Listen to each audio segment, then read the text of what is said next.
I've asked the nurses not to play any holiday music in the ICU. They tell me that it's a decision from management and that it's out of their control, but an orderly finally took pity on me and brought me some earplugs. Better than nothing, I suppose. At least they make the trembling stop. I'm still too weak to move from the bed. I'll have to tell my story through talk to text. But first I have to decide where it begins. Did all this start with the anonymous gift, perfectly wrapped in gold paper and red ribbon? The note and candle that it contained? Or was it even earlier, when the holiday shopping season began in the mall gift shop that I used to manage? We sell knickknacks, specialty cards, and seasonal decorations, jewelry, stuffed animals, and scented candles. I'm sure you know the place I mean. Unsurprisingly, the holiday season is the busiest time of year for us. I needed all hands on deck to decorate the shop on the last weekend in October. It could have meant all our jobs if we couldn't get the store numbers into the black, and if I had to be there, then so did my employees. We were a team, and being part of a team sometimes means you have to give up your Saturday off to come in and hang decorations. We all have to make sacrifices. Still, there was a lot of grumbling among the employees setting up fake snow in the store window and preparing the collectible ornament display. I reminded them that I was paying a whole dollar more than minimum wage, $8.25 per hour, and that we had at-will employment. If they weren't happy in my franchise, they were free to go somewhere else. I hear most of the others pay less, but at least they got things back on track. At least, until transportation costs screwed my budget. If you don't believe me, just take a look at shipping costs a year ago compared to now. The only way I was going to make it was if I cut hours and added some nice incentives, like free gift wrapping. I get that being alone in the store is no cakewalk. Look at the long hours that I work. And sure, wrapping packages perfectly isn't easy, but that's what work is. You show up and do what you're told. Why couldn't my employees see that? That was when some of them started to call in sick, maliciously, I think, and against my clear instructions. Since we were short-staffed, no one could be out for any reason. I mean, I don't offer any health insurance, so there's no way that they were actually going to see a doctor. As if the unexpected illness weren't enough, people actually started to quit. Good riddance. There were always more where those came from, and it was a good chance to cut away dead weight. I mean, if they weren't even loyal enough to come in when I called, if they couldn't be cheerful for the customers while wrapping gifts, if they couldn't deal with a little coldersome overtime, then they deserved to be jobless, as far as I was concerned. The silliest thing at the time was the reason some of them gave for quitting. It wasn't what I expected, it wasn't even something I thought about. My employees just didn't want the store to play holiday music anymore. Impossible, I told them. Those songs were what got the customers in the mindset to buy. And besides, I gave them 3 different CDs to rotate each day. I wasn't being unreasonable.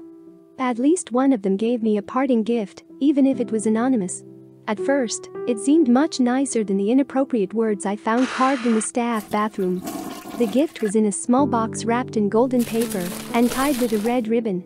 The wrapping was immaculate. I'd written up enough people for shoddy wrapping to know the difference, and the gift inside was a candle from our very own store. I didn't recognize the smell or the label, but it came with a tiny card. That was nice, I thought. A little weird, but nice. It was about time someone showed a little gratitude to the guy who signed their paycheck. The ex-wife had the kids for the weekend, so I lit the candle, set it on the coffee table in front of me, heated up some dinner in the microwave, and settled into my recliner for a James Bond marathon. I recognized store CD music before I even began to wonder about where I was or how I got there. The last thing I remember was the intro to Doctor. No, I must have dozed off. It was hard to breathe. I was paralyzed. I couldn't move my arms or my legs. I'd been wrapped, mummified in gift paper. My ears were splitting. I hated loud music. I winced at every high note. I had to make that awful sound stop. But how? I couldn't see. Even squirming like a worm was a huge effort. It made me sweat, then panic that I wasn't getting enough air. Long before I became a successful franchise manager, I'd been a Boy Scout. We went caving once, and one of the chinkier boys got stuck in a tight squeeze. We had all sniggered at his predicament, helpless, wriggling, buttons flying off, even wetting himself in his panic. He should have just skipped a couple Twinkies, I remember thinking, but that was then. It was a lot less funny when it was me who was unable to move with empty lungs and a full bladder. The paper was wrapped so tight that I could taste it on my tongue. If I forced my neck up and down, I could weaken the stuff a little, but the effort for even such a tiny movement was exhausting. I don't know how long I kept at it. Soon the CD track started skipping, making me cringe even more. I passed out several times from the effort and the lack of air, just to wake up shivering in my own piss, sweat, and drool. The room was freezing. It must have been hours before I could crinkle the paper enough to breathe properly. Then days before I was able to free my arms and legs by twisting them against the wrapping until they bled. When I pulled the gift wrap from my head, it was still totally dark, except for the blinking light of a CD player, taunting me. As soon as I could move, I smashed it. And then the music started. It came from everywhere. There were probably speakers hidden in the walls. I thought my ears would bleed. I wished they would bleed, because that might muffle the sound at least a little bit. I held onto my ears and took in my surroundings. It was a kind of holiday hellscape. The fake snow on the floor came up to my knees in places, and there were enough plastic trees to fill a shipping container. Cardboard boxes were stacked up to the bare concrete ceiling. In front of the forest of plastic was a small package, wrapped in gold paper, tied with a red ribbon, just like the candle. My fingers shook as I tore into it. Read the anonymous Christmas card inside. Beneath it was a piece of cake, the kind I got for the employees' birthday parties because it was always on sale.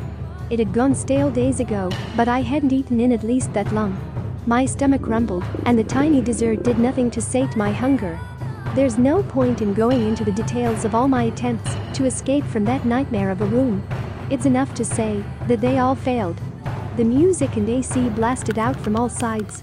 I was so cold, but I couldn't even hear my teeth chattering over the festive songs. In the end, I had to improvise clothes from the soiled wrapping paper and insulate it with fake snow. I found Santa suits in one of the boxes. Even when I put them on over my ridiculous wrapping paper suit, I still shivered. It took me a long time to realize there was only one way to get more cake.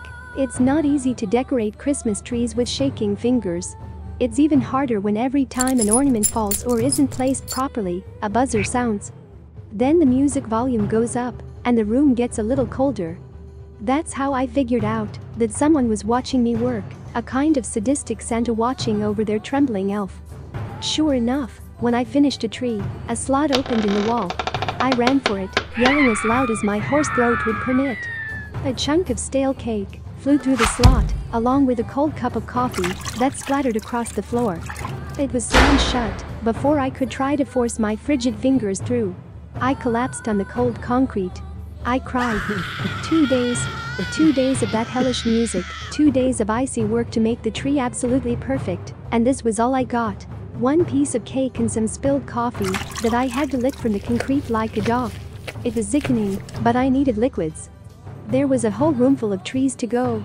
Each time the decorations weren't spaced, just so or I wasn't working fast enough. I got it, the buzzer, the increased volume, the blast of cold air.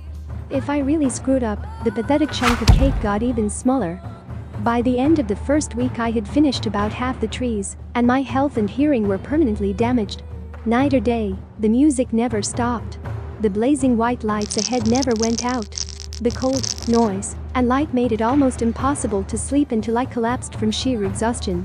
If I slept too long, I'd get the usual punishment. I had no way of knowing, but too long seemed to be any longer than several minutes. Then it was back to work. I wasn't getting nutrients. Each day I became weaker and weaker. It must have taken more than 10 days to finish the second set of trees to my taskmaster's satisfaction. By the time I placed the final star atop the final perfect tree, I could see my breath in clouds around it. My fingers around it looked blue. I wobbled back, waiting for something, anything, to happen. But the CD just played on, like not even the end of the world would stop it. I don't remember the next part too well, but when I came to I was laying in a pile of destruction. Plastic pine needles and smashed ornaments were everywhere. And based on what was around my neck, I tried to hang myself with Christmas lights. It was like whoever had put me here had forgotten about me. The cake and coffee was disgusting, sure, but it had been keeping me alive. The buzzer didn't sound. The slot didn't open. There was only one explanation: I had finally been left to die. It was several days later when the police kicked in the door to rescue me. Apparently, the disgruntled ex-employee who kidnapped me had been stopped for a routine traffic violation on his way to the abandoned basement where I was being held. He had a list of priors, and when he realized the cops weren't going to let him go for a long time, he confessed where I was. He hadn't wanted to kill me, he said. He just wanted me to see what it was like. I guess you could call that my own little Christmas miracle. The nurses tell me that when they dragged me out of there, I was near hypothermia and barely conscious. I wouldn't have lasted a day more, and yet they tell me I was zinging along.